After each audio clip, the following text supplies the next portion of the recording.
Welcome everyone to the fourth installment of the Creative Economy Lecture Series, which looks at urban revitalization in the post-industrial city.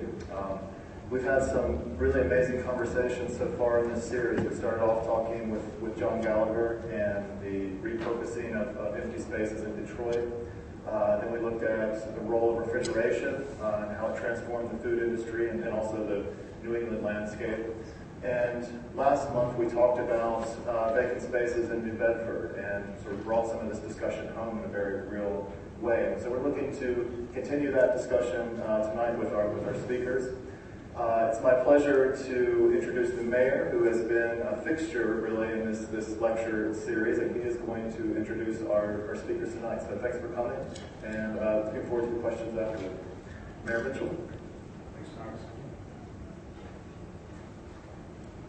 I appreciate that, Thompson. You know, I describe myself more as a groupie than as a fixture of the series because it's been terrific. And let me just commend Will Thomas and Kayla Karimi for their efforts in putting on this series. One of the great things about AHA Night as it's evolved over time is that it's not just fun in the lowbrow sense, it's also fun in the highbrow sense. We've had more and more intellectually engaging offerings during AHA Night. This series has really punctuated that effort, really taken the discussions about the future of our city to another level. And so I just, I think we need to do more of this, and whatever I can do to support these efforts, I will certainly commit that to you. One of the strings, the thematic strings throughout the series has been the struggle that mid-sized, especially mid-sized cities, but even some larger cities have had over the last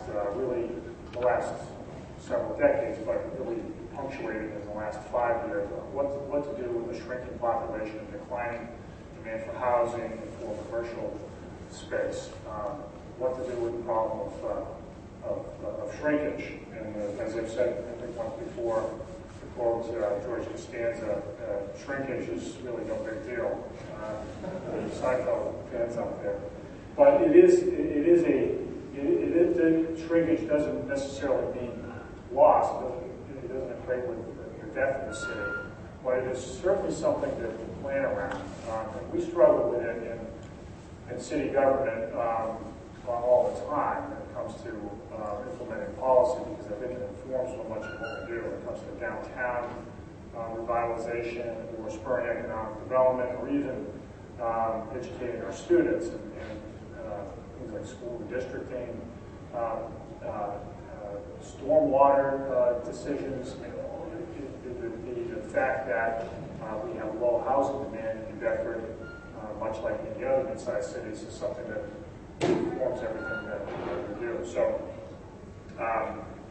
we spend in the mayor's office a great deal of time just focusing on these issues. And the approach that we've taken is in part sort of a mixed bag, and that's why in part coming to these lectures, and I said to both Brent and Marc a moment ago that I'm going to listen intently and try to take and hopefully walk away with a couple of nuggets of wisdom. But our approach has been somewhat opportunistic.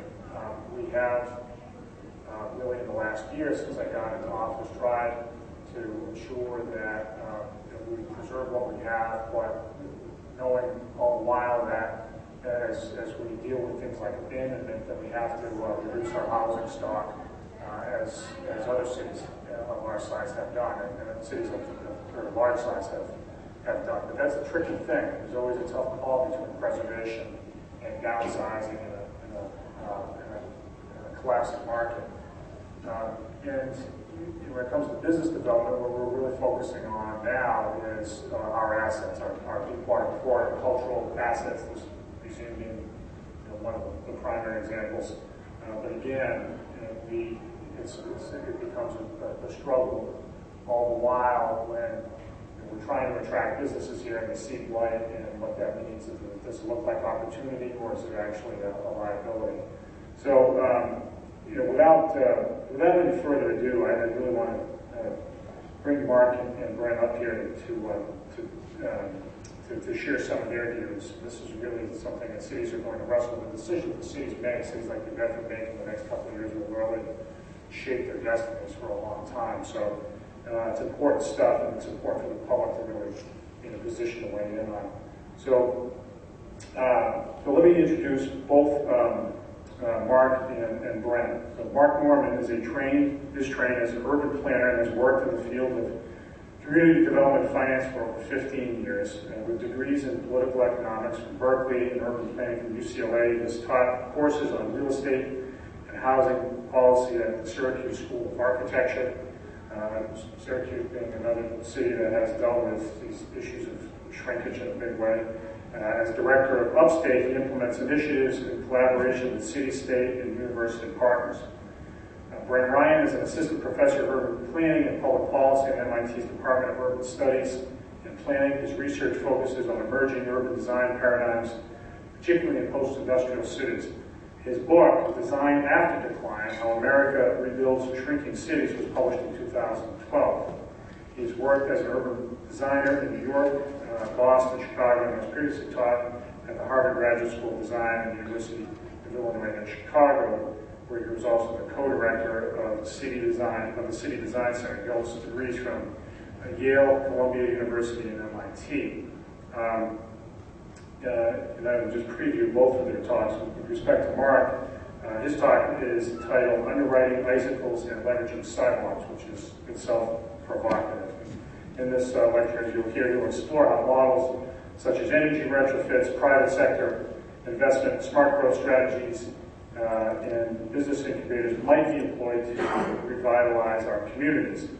Brent's talk is titled Rebuilding Shrinking Cities, Top-Down or Ad Hoc. Again, this is the conundrum that we're confronted with here in New Bedford. This talk ponders how we will rebuild shrinking post-industrial cities in general.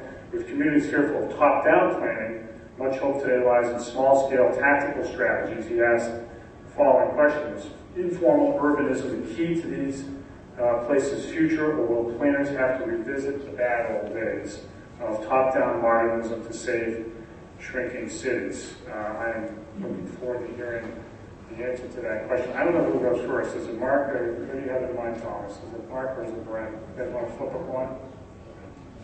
Marc, you want to come up? All right.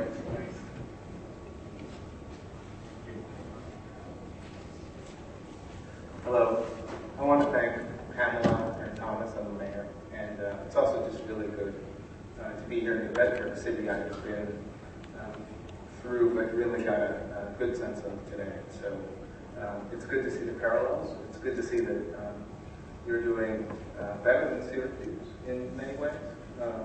But I think you see moments of growth in our mid-sized cities, and there's some really hopeful signs. I wanted to talk just a little bit about what I do, and then talk about some of these issues about this weird title of underwriting, Icicles and leveraging sidewalks. That's a little bit from my history of being in finance and urban planning, and where those two things intersect.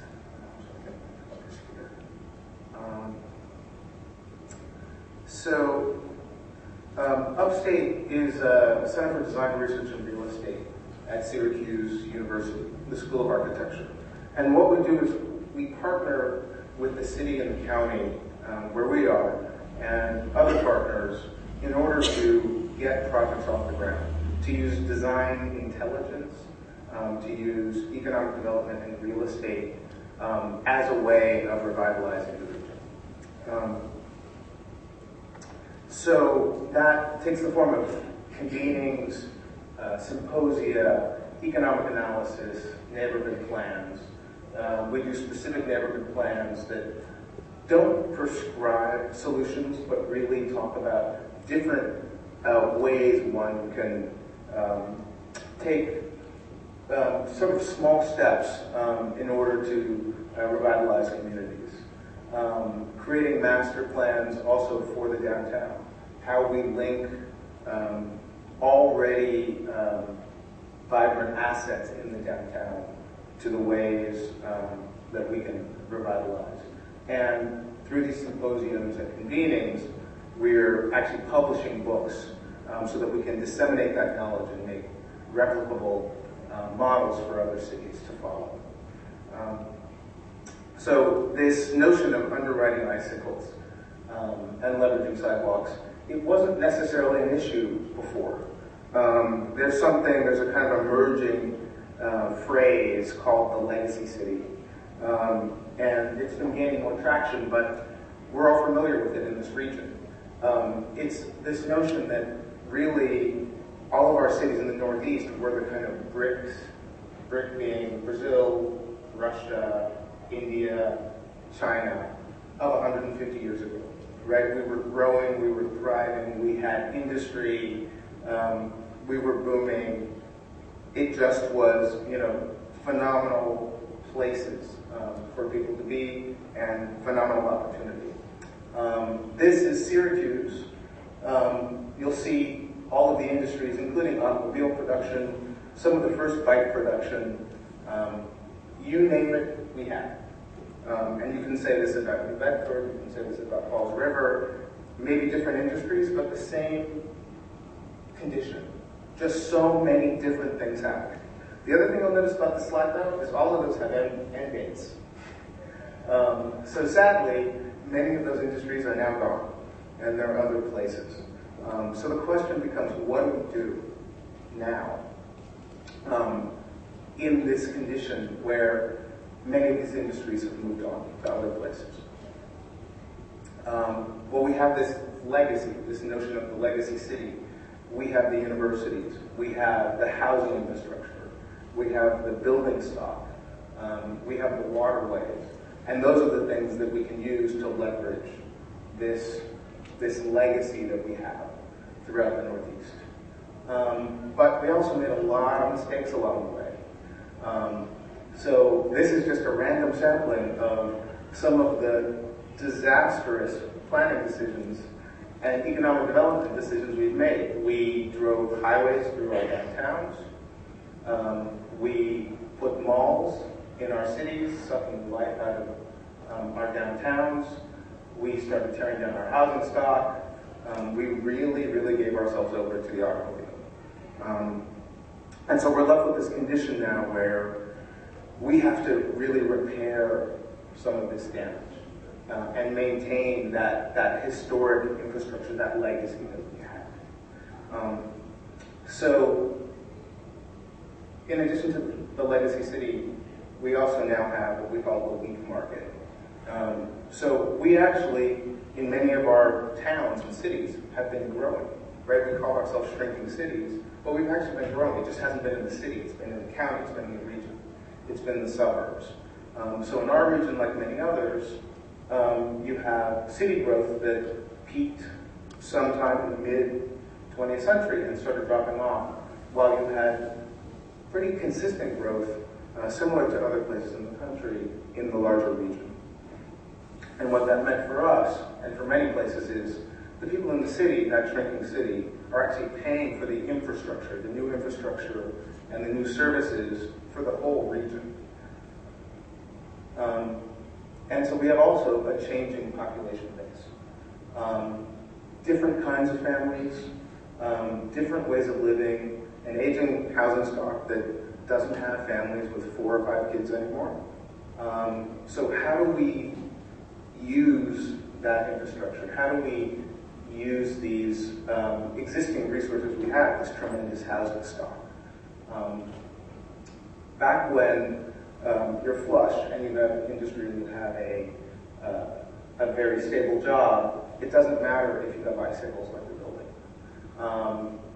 It really matters when your income is declining, because that's basically the value. The icicle represents value escaping, right? That's heat lost, that's energy expended. And I wanted to just show you this chart. This is the last year I could get, it was 2008. But this is the federal expenditure for our region. So you wouldn't think it was shrinking by that number. Almost $900 million in 1 year in various expenditures. But those expenditures went to and went to other expenditures that weren't necessarily benefiting our city. So what I want to talk about is really how we reorganize and rethink these expenditures, and also how we get private capital back into our cities in order to make them vibrant. When it comes to finance, the things that I look at: uncovering value, bringing innovation to underwriting. Banks are very standard operators when it comes to this. They like what's worked before. They like to see incomes increasing, rents increasing, and operating expenses decreasing year after year, and that's how they lend. That's not the condition in our cities. Engaging double bottom line partners means banks alone aren't going to do it. We need to bring other partners. I notice here that your university made the move downtown. In Syracuse, we did too. The amount of economic development that spurred was actually unbelievable. And it's something we don't think about. So universities are also partners in finance. They might not realize it. So this notion of community development finance is universities, pension funds, insurance companies looking at how they can work within markets to make change within the communities. And they can play in any number of ways, whether it be supporting credit unions, micro businesses, affordable housing, energy efficiency. And they're doing it now. And they do it through any means, from cash grants to private equity to loans that are subordinate to the other lenders. So what is this underwriting Icicles thing? Well, this represents heat loss. And New Bedford is cold today, not as cold as Syracuse, but you know what I'm talking about. When you get your heating bill, and it's in the hundreds of dollars. And where is that money going? In an era of stagnating wages, that money is going someplace else. It's flowing, like these icicles are dripping from the eaves, it's flowing out of your community to somebody else. So one of the ways that in my previous job and my current job, I look at this is how do we capture that value through energy efficiency, through ways of saying, even if our incomes are stagnating, our wages aren't going up, we can look at savings as a way of promoting more wealth. So the way that works is basically fostering new investment mechanisms. One way to do that is to say, instead of underwriting the value of your house going up every year, underwrite the value that you're saving by basically creating energy efficient houses. And so what we did at Deutsche Bank was we wanted to quantify this. We wanted to say, if we can figure out in an energy retrofit how much you save and lend against those savings, then it doesn't matter what the value of your house is. So in a region where housing values aren't going up, a bank normally isn't going to give you a loan. Under this system, it doesn't matter what the value of your house is or your neighbor's house. It matters how much you can save. And our houses are so leaky that we can save a tremendous amount of money. So what it really takes is data. Taking the data, analyzing it, developing standards that we don't have now that say, this is how much we can save, and then we can base that on it. So just a very quick example, if you had a multifamily building with a certain amount of rent, let's say you get $300 in savings, that actually translates into a $28,000 loan, right? And it has nothing to do with the current value of your house. It has everything to do with how much you save. So through these processes, we're able to get, and this is, the pilot was in New York City, but we were able to get over $50 million in value back to houses to redo boilers, to redo roofs, and to have long-term savings, and really to revitalize neighborhoods that couldn't be revitalized otherwise. So in my current job, this process continued. And in a design capacity, what we can do is we can run competitions to try to prove these models out. So we ran a competition called From the Ground Up, which invited architects and engineers to come up with the greenest houses possible. We got many, many entries. We selected 3. We went into vacant parcels, infill sites, in traditionally low-income neighborhoods in the city of Syracuse. And we had the houses built. Not only were they energy efficient, though, but they looked at different ways people are living now. How are families different? So this is called the live-work house. So it's flexible enough, that door comes down, and can be a closed space. It can be a space for living, for working, for other things. This is another one of the houses. Small, compact, for a small family. This is the 3rd house. This one also looked at shared space. And more importantly for me, I love design. But you and I can all go on this website, which hopefully will come up. And this house is being monitored as we speak, with over 100 monitors. We know exactly what this house is doing at any moment.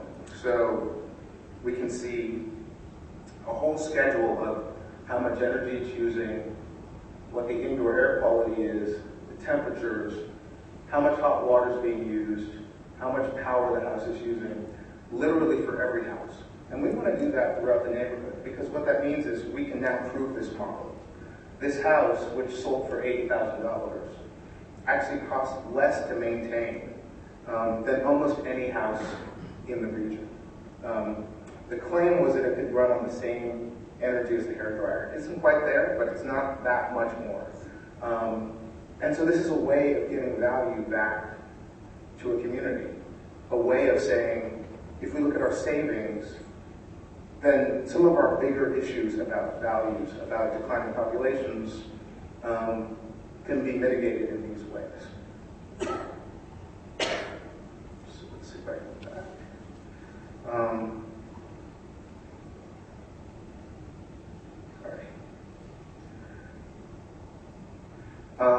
And so this is that competition was on a very individual house basis, but we can expand that frame to other places if the computer cooperates.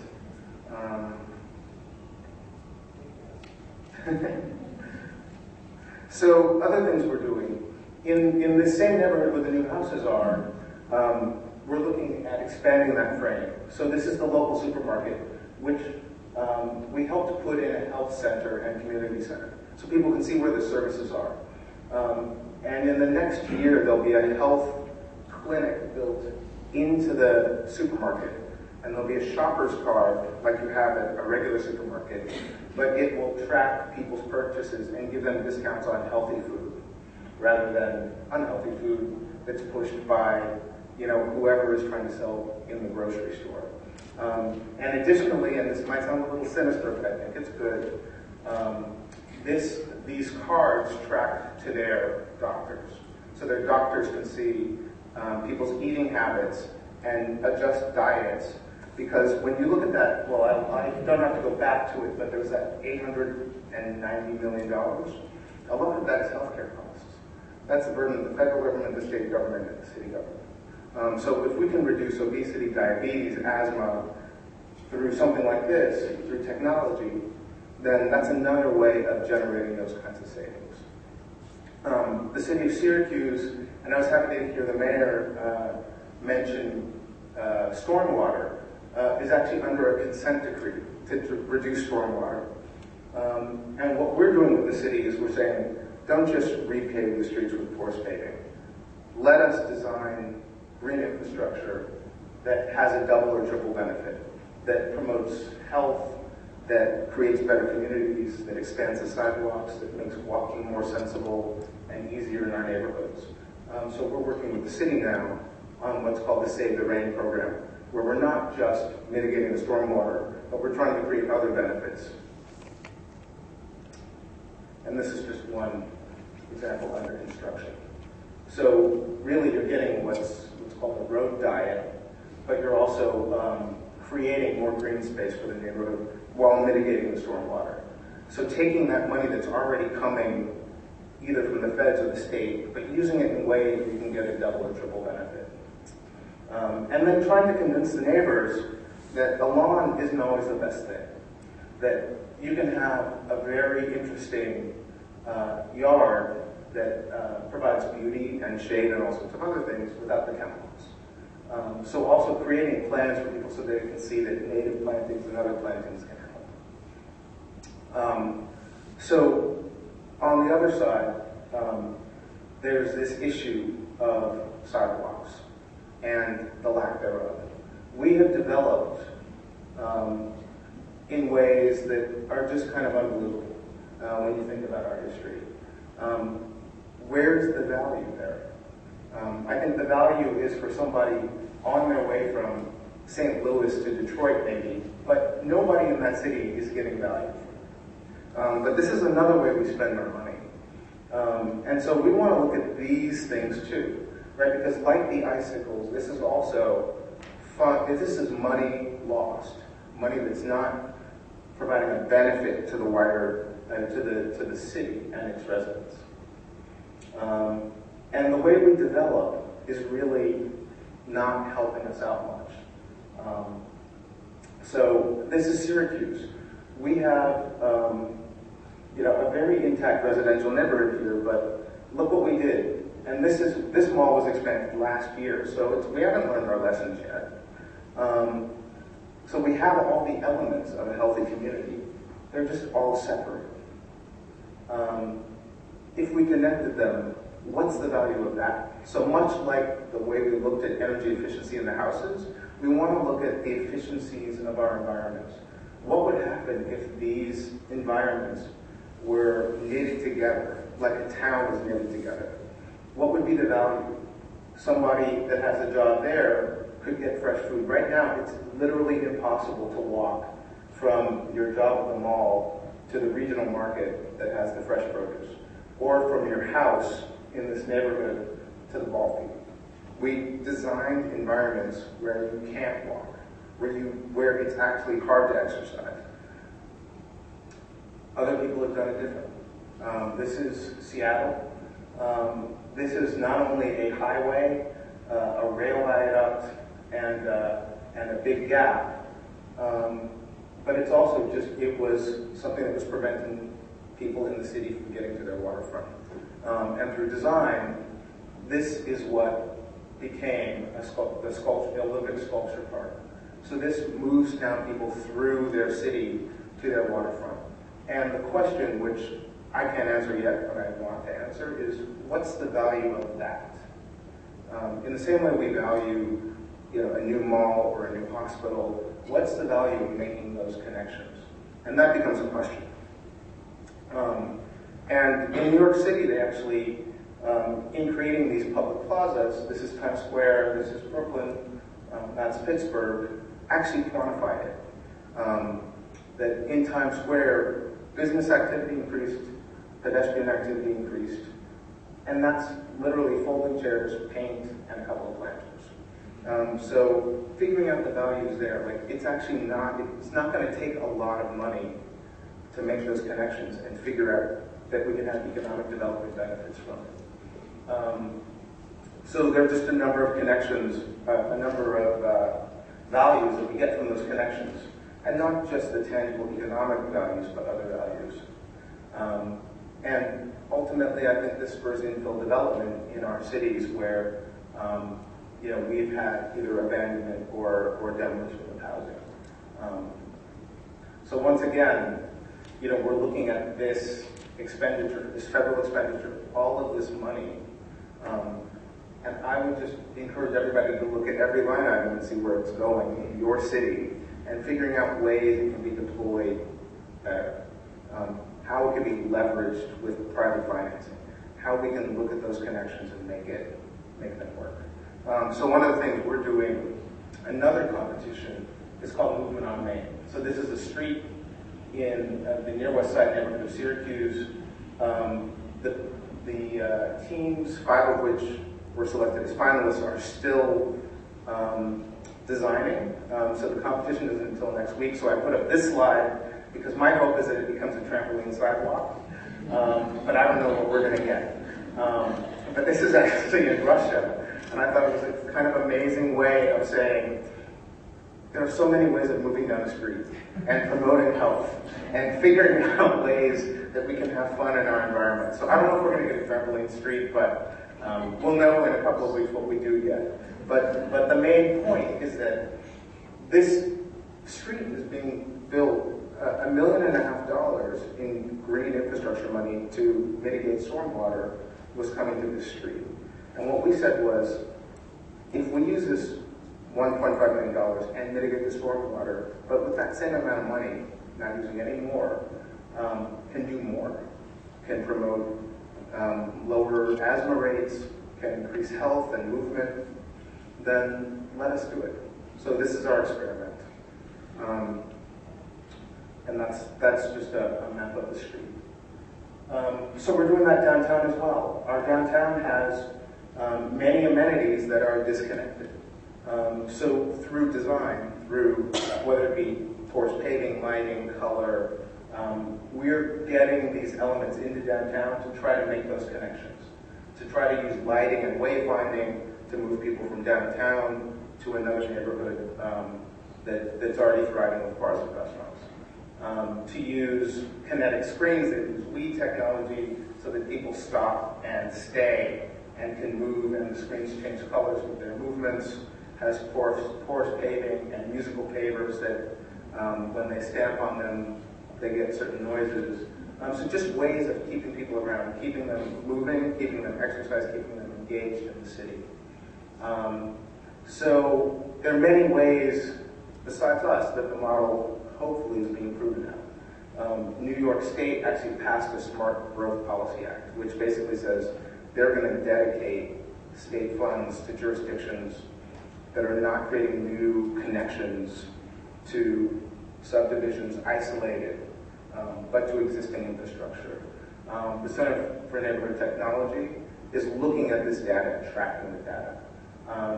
And there are other programs now that do that. So this is now looking at not only where people's housing costs, but adding in what their travel costs as well are. And using maps to show, like, it's not just your housing cost, it's also your transportation cost. And what does that mean? And should we be reducing that full number? The Rose Smart Growth Fund is now a private equity fund specifically dedicated to infill sites in cities for green buildings. So there are many ways I think people are using data, technology, and smart growth to move these things forward. So the last project we're working on is we have an expressway that runs right through our downtown, Interstate 81. This is what was destroyed, a historically black and Jewish neighborhood. This is what it looks like now. And we're hoping that through these methods that we get something that does this leveraging of movement, of energy, of making connections. So that's my hope for all of our cities. Thank you.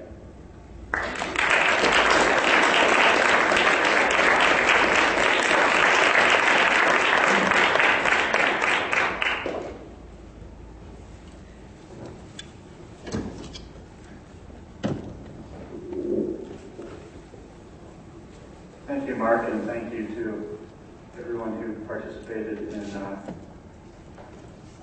inviting me. It's great to be back in New Bedford. I was here last summer. I was intending to go to Cutty Hunk, missed the boat, and I thought, well, it's a nice day. I'm in New Bedford. Let's spend the day here. It's great. It's a very interesting city.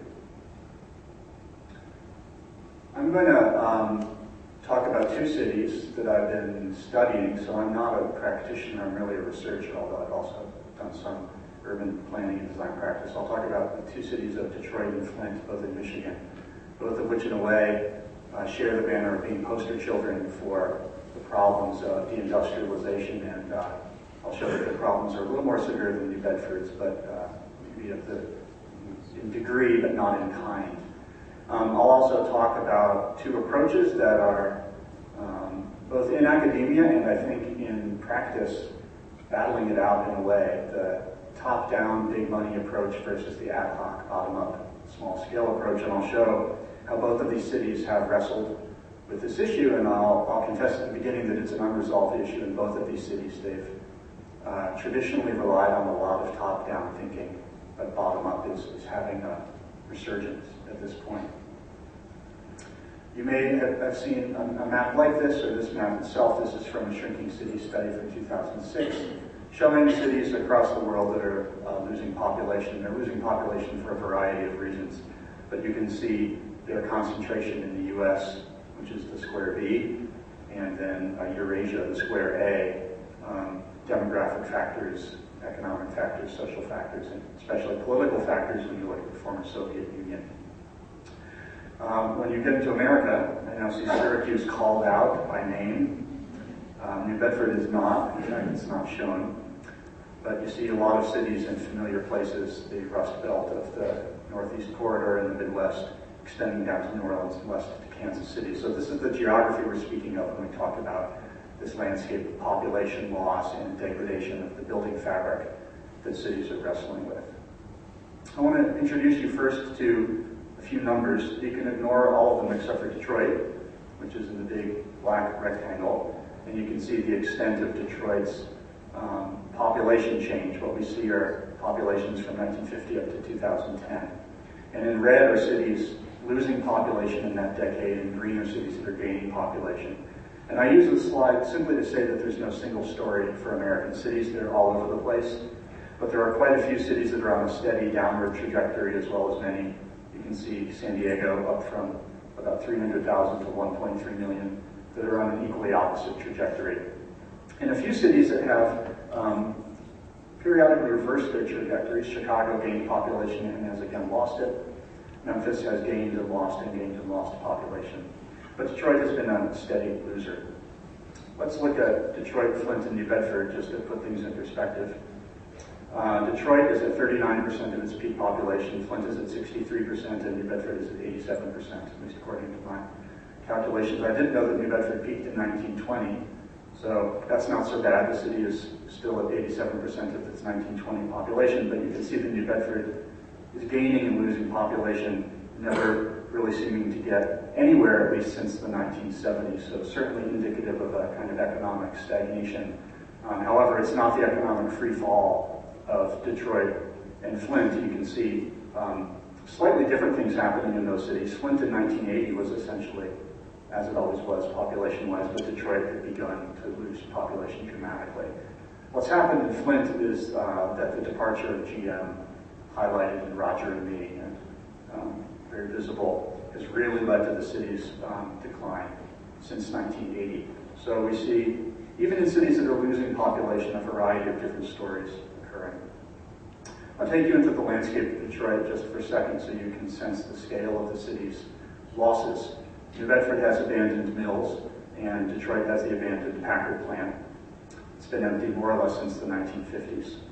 And it's a continually degrading ruin. The city has sworn to demolish it several times. It's never really gotten up the ability to do so, nor do they actually have title to the property. It's still owned by a private owner, or at least someone who claims to be the owner. Detroit is filled with vacant buildings. They're very large, as the city was the third or fourth largest city in the US in the 1930s. This is actually a movie theater skyscraper that had its windows painted as part of an art project in the late 1980s. As one travels around downtown, you see a variety of different office buildings that are vacant around the people over here. Detroit has a lot of vacant infrastructure, rail yards that once connected the city's industrial areas down to the Detroit River. And of course, abandoned housing. Detroit is probably most known for its abandoned housing. It's all over the city. Detroit continues to lose housing. On any given street in many parts of the city, you'll see houses in various forms of disrepair or abandonment. Detroit's houses are all standalone and relatively low density, which means they're extremely vulnerable to abandonment once they're abandoned, they tend to degrade very quickly. This is not the only story in Detroit. Detroit has enjoyed a variety of successes, from significantly funded, very well designed, and very well attended revitalization efforts over the last 15 or so years. Probably the best of these efforts, at least according to me, is the city's opening up of its riverfront. It's actually a spectacular riverfront facing Canada. And it's a very, very popular space in the summertime, where really the entire mix of Detroit's populations, black and white and Latino, all come out to enjoy the public spaces. Containing a beautiful park, as well as a security guard over there, keeping things safe for Detroiters. Children playing, and these are pictures that look very much like Millennium Park in Chicago, just bigger crowds there in Chicago. And even people getting married. And I always, I say to my wife, whenever you see people getting their picture taken with the wedding party, it's very poignant to me, because to them, at least it says to me, that's the most beautiful place in the area that they can think of. So these people are facing the casino, not getting the picture taken in front of it. They're actually getting their picture taken in front of the Renaissance Center behind them. But it's become a very emblematic signature space of Detroit. So Detroit is not all ruins and abandoned buildings. Detroit also has very popular downtown open spaces. This is the Campus Martius Park, which is used for ice skating in wintertime, as well as the traditional holiday decorations. And it can be very crowded and popular at special events. And in the summertime, it simply becomes a normal outdoor office place for office workers, like you would expect to find in any city. Detroit has also enjoyed some significant historic preservation successes. This is the Book Cadillac Hotel in 1997, on one of my first visits to Detroit. It has been revived as a Westin. Apparently this was one of the most complicated historic preservation financing deals ever, and it came into play just before the market collapsed in 2007, so it's a lucky thing that the Book Cadillac is around today. It was the city's grand hotel and is the city's largest hotel today. Detroit has also enjoyed some open space successes, analogous to those undertaken by New York with the High Line. This is the Dequindre Cut. It's a rail bed that you saw a picture of earlier, cutting north-south through the city, an abandoned place full of graffiti and detritus. Now, at least for a few miles, a greenway intended for biking. It's also sort of a graffiti art park along its walls with a lot of the former art there. But again, it's a notable infrastructure success. So Detroit is enjoying certainly a variety of top-down planning efforts. It's also enjoying a growing number of bottom-up efforts. This is the Heidelberg Project, well-known, basically one-man project, although it's become sort of an institution. Dequindre Cut, an artist living in the Heidelberg area of Detroit, began ornamenting abandoned homes in the early, late 1980s, I guess, or early 1990s. This was the Heidelberg Project in about 2003. It certainly exemplifies the power of one inspired individual to change a built environment. It may be the most extreme example of that. Also, Dequindre has been ornamenting landscapes in and around the area because, of course, there's a lot of abandoned housing. The Heidelberg Project has formalized in the past decade. It now has a website asking for donations. There are, you can buy Heidelberg t-shirts, etc. And in a recent summer, the Heidelberg Project appeared to have become a small-scale tourist attraction itself, with many folks. I didn't see any tour buses per se, but they were dropped off and clearly enjoying the area, taking photos. And so certainly the Heidelberg Project is crossing over in the sense of becoming a formal tourist attraction from an informal one-man art project. A few other such art projects are also occurring in Detroit. This is one called Garden of the Gods that occurred in the Packard factory, with TVs placed atop these mushroom columns around which the floor of the factory had actually collapsed. And the Garden of the Gods is self-collapsing and is becoming a statement of the decay of the city through all seasons. We're actually standing on one of the lower floors of the factory. The upper floors have fallen in this case. The Packard factory formerly was known more for vandalism than it was for art. And it's this is a feature from the Wall Street Journal in 2009. This is still live. It's kind of a shameful thing to me that the Wall Street Journal put online, but I've never been a big fan of the Wall Street Journal. Anyway, where folks push a dump truck out the window at the packet factory and they were sort of calling it art in a way. So it's an open question to me whether this kind of bottom-up is this vandalism or is this art? It's a very fine line. Perhaps a more family-friendly and certainly more visually accessible means of bottom-up revitalization in Detroit that I understand you've heard something about from John Gallagher is the urban farming movement. This is occurring not only in front of Detroit's train station in the form of native vegetation as well as cultivation, but it's occurring around the city, and it has obvious curb appeal not only for its involvement with community, but for the actual economic value and social value of the goods that are produced. And I would say that agriculture and vegetation is definitely the bottom-up thread of Detroit's reactivation that to me seems to have the most traction. This is a study from Harvard that looked at the economies to be gained simply from recycling materials from a block on the block. Because it turns out that when Detroit demolishes houses on a block, it proceeds to ship the materials up to 40 miles away in 3 different locations, and it actually costs over $10,000 to simply dispose of the materials. This was a very nice study from a studio that Tony Griffin taught a couple of years ago that looked at the opportunities for recycling on the block. As well as a growing sense of the consonance of energy ideas and urban farming. And I think this is a direction bottom-up in Detroit that has a long way to go. At the same time, it will face some significant challenges, which I'll talk about in a second. Detroit has recently issued a master plan, and I would say that the master plan is Detroit's effort, also undertaken by Tony Griffin, who teaches at the City University of New York. This is Detroit's effort to, in a way, harmonize this tradition of big top-down planning with some of the bottom-up potential that's growing in the city at the current time. You can see that much of the city is designated, if not rezoned, as open space. Detroit will be 29% landscape formally. It's about 29% landscape informally anyway. And then we'll have additional green neighborhoods that will in some way be dependent on urban agriculture or other landscape type activities, together with remaining pieces of the city that are traditional and industrial areas. In some ways, this is a very traditional plan based on assets for growth, like any city would designate, and Detroit has many. It's very large. Many universities downtown, the Eastern Market, a large CBD, etc. These are all familiar, what planners call the EDS and MEDS species of institutions. And Detroit has an approach for getting some of this done. Easier said than done, as I will show in Flint, but Detroit in this purposefully out-of-focus map is showing that many parts of the city will be reduced or renewed. And of course that language is very reminiscent of 1950s, 1960s master planning and led to a lot of pushback in Detroit. It's very unclear, at least to me, how this will proceed to be implemented. Another very interesting feature of Detroit's plan is the designation of the city as open space. And I want you to carefully compare this map with the map that I'll show you on the next page. This is the plan's ideal for Detroit's open space system. And this is Detroit's actual open space in and around 2006. This is from a study by Interborough Partners that looked at informal bottom-up activity.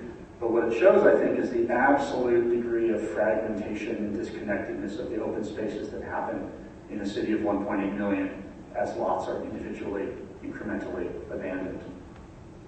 Let's move to the city of Flint. Flint is a smaller city, and a city that's been on a demolition binge. I understand New Bedford has had some fracas about demolishing a few buildings.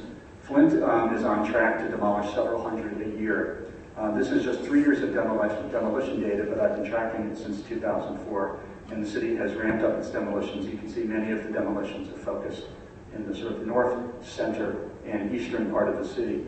An interesting feature of Flint's neighborhoods with a lot of demolitions is we often think of these when we look at Detroit as these being African-American low-income neighborhoods. In Flint, these are as often working-class white neighborhoods as they are working-class African-American neighborhoods. So this is the issues of decline in Flint are not as racialized as they are in Detroit. This is a neighborhood that we looked at in a little bit more detail. We're looking at the former Buick City in the center of this large industrial plant. Is where Buicks were constructed all the way up until the 1990s, starting in 1908 with the foundation of General Motors just a mile or so to the south. I'm looking at the neighborhood to the west. It's a pretty typical looking neighborhood, but if you look in detail, you'll see that many houses are missing. It's actually, I'm taking it as a sample of Flint's issues in coming back from decline, and I'll show a bit more detail about this neighborhood right now. This is how vacancy in the neighborhood changed between 1999 and 2011. In red on the far right, you can see all of the new vacant lots that had appeared in the intervening 12 years. The interesting thing about vacancy in Flint is that vacancy, although it looks very much incremental and bottom-up in Flint, it's actually, in a way, it's a top-down managed process because Flint has a very active county-wide land bank. This land bank has gained a lot of skill in getting title to vacant lots. And so the issue of ownership and maintenance of vacant lots, which is a big problem in many cities with many vacant lots, is not a problem in Flint. The land bank very quickly is good at getting title to these. And so the land bank has assembled an inventory of thousands of vacant lots. The challenge, of course, now is what does the land bank do with these vacant lots? Flint also has low home values, as you may imagine. So there are many homes for sale in Flint, and unfortunately many fewer buyers for those homes than the land bank would like. So it turns out in just the small neighborhood that I'm looking at, the land bank owns all of these disconnected parcels. Some of them are also owned by other public agencies. Interestingly enough, a developer would look to the right and say, excellent, I want that parcel, that big one. That's Buick City, which is owned by the Racer Trust. It's the descendant organization of GM when GM went bankrupt. So we have a very interesting public policy problem on our hands. The parcels that are owned by the public sector are small and disconnected and essentially unmarketable. The parcel that's very marketable is in the hands of a quasi-public-private organization. There's not a lot of market interest in that site either, but it is a much more marketable site from the perspective of the simple contiguity of land parcels. So Flint and Detroit are both facing the enormous challenge of what to do with the disconnected lot. Urban farming can't occupy every single disconnected parcel. We're looking here at simply a very small area of Flint, part of a much larger problem. A little bit of how Flint is beginning to deal with its vacancy issues. There is another very large vacant site in Flint, the former Chevy plant west of downtown. This is the plant in the I believe it's the 1940s, but someone who's an auto expert could probably tell me the exact date of the photo. This is the Chevy plant. It was abandoned in the 1990s and demolished. The University of Michigan proposed two ideas for the plant. They said one is redevelop it in a traditional manner, and this may look familiar again to people who are involved in urban development. You see housing, you see mixed use, you see some larger institutional buildings. And they said you might also think about turning it simply into a park, and they proposed an extension of the Flint River Greenway. What's ending up happening is actually neither of those options simply because money is not available. This parcel came into the city's hands by what the mayor describes to me as an economic development disaster. The city actually bought the parcel thinking that it would be able to repurpose it and ended up with a lot of environmental liabilities on their hands. This is the parcel today. It's essentially a low-level brownfield, and it's also literally low-level. It's in the floodplain of the Flint River. And what the city is beginning to do is, in a very, very small, modest, low-cost way, this is phytoremediation at work. It didn't look so cheerful in October, but I trust that these trees will grow, and over time they will dig into the soil and begin to clean up some of the chemicals that Chevy and GM left there. The city has also begun using the site for a peculiar form of storage. They've actually begun to dump a lot of their composting materials on the site, as well as all of the leaves that the city collects from Flint's lawns. So they're turning waste into something productive, and they're beginning to generate a rather abstract landscape, although maybe not the one they intended, which has some similarities to land art, such as this. This is the Spoils Pile Park from the 1970s, with some maybe unconscious relationship to Flint, although I'm trying to get the mayor more interested in land art as a prospect for the city. Maybe the most dynamic activity that Flint is involved in now is what's called the Flint Public Art Project. And a group of very energetic Brooklynites have in some ways relocated to Flint and have begun sponsoring a series of events there to publicize the city and get cultural activity occurring. This is an upcoming event. This is another competition, similar to what Marc was talking about. Engaging the energy of designers is a wonderful way to draw attention to your city. And there's a very large vacant lot in the middle of Flint that the Public Art Project is seeking to have a competition for and perhaps actually construct. So I want to conclude with a few of the pluses and minuses of the top-down and ad hoc or bottom-up approaches. From the top-down side, we can see all of the traditional reasons why cities have sought stadiums and convention centers and casinos. Big size means big impact. So when Philadelphia built its convention center, they got 15 new hotels opening up downtown. That's big impact. You attract national news and national players, maybe a national corporation. Back in the day, Borders Bookstore was one of these corporations that cities used to like to have come downtown. It also draws national news when a big stadium or something like that scale opens. And of course, the opportunities for design, particularly in something like the Detroit riverfront, are tremendous. The equally significant downside of the big project, that again may be familiar to many of you, I write costly, difficult, and scarce. Scarce is the ultimate consequence of these projects being not only extremely expensive, but extremely difficult to implement, particularly in neighborhoods where land title is either disputed or scattered. So in most areas of Detroit, large projects are essentially unbuildable. It's so expensive to get title to the land that it's not worth any developer's while to do so. Civic engagement is often quite limited in these projects. New York has had a series of embarrassing civic engagement problems with its stadiums over the past couple of years, where the mayor has essentially been pushing stadiums through, announcing the good news, and communities have in a sense disagreed.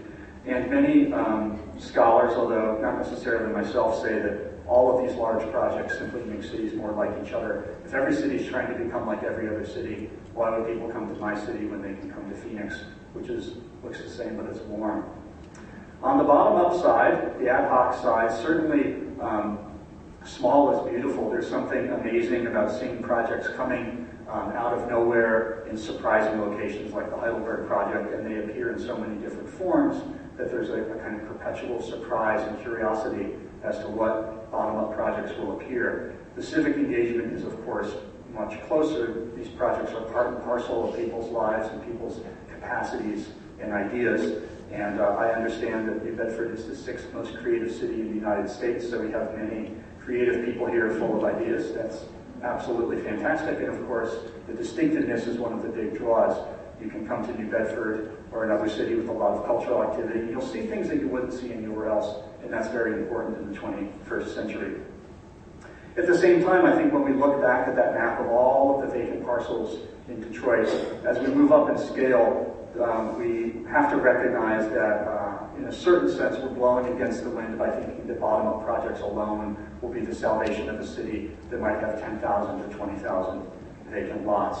At the same time, I think there's a certain sensitivity with differentiating what may be simply people's coping strategies or ways that they're staying going, ways that they're making do economically, and celebrating those as tourist attractions or visual spectacles. And I think urban farms are a good example of that. Are these all going to be tourist attractions, or should these really be functional and economic part of people's everyday lives? And lastly, the issue of collective impact. I know there's beginning to be some questioning of urban farming in terms of the net aggregate economic impacts of these. Also, there's a visual question. When projects are small and extremely scattered, it's hard to find a contiguous aspect to these projects. And so I'd like to conclude by saying that I think the debate is, it's not something that is unresolvable. I think ultimately, both of these cities and all cities in the United States will have to look to a certain hybridity of approach. I'm beginning to look at cities in Europe that I think have had certainly much stronger resources on the governmental side, and of course equally creative individuals. And I'm particularly interested in Germany as a place where the government is not only willing to build large and interesting projects, but citizens participate as well. And anyone who's had the good fortune to go to Berlin can see both of those things in action. There's a large train station there connected to a high-speed rail network. At the same time, there are bars and surf parks along the riverfront, and you really see a city that's balanced top-down and bottom-up in the best possible way, and I would hope to see that begin to happen in American cities as well. Thank you very much.